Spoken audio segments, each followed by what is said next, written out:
here are the two pieces that you need.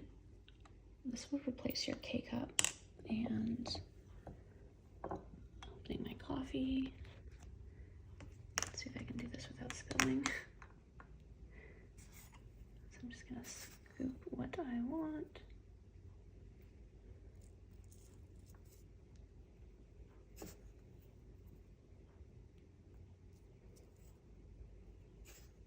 Fill this guy up. Obviously, ceramic storage is the best. Okay, so now I'm going to take this topper,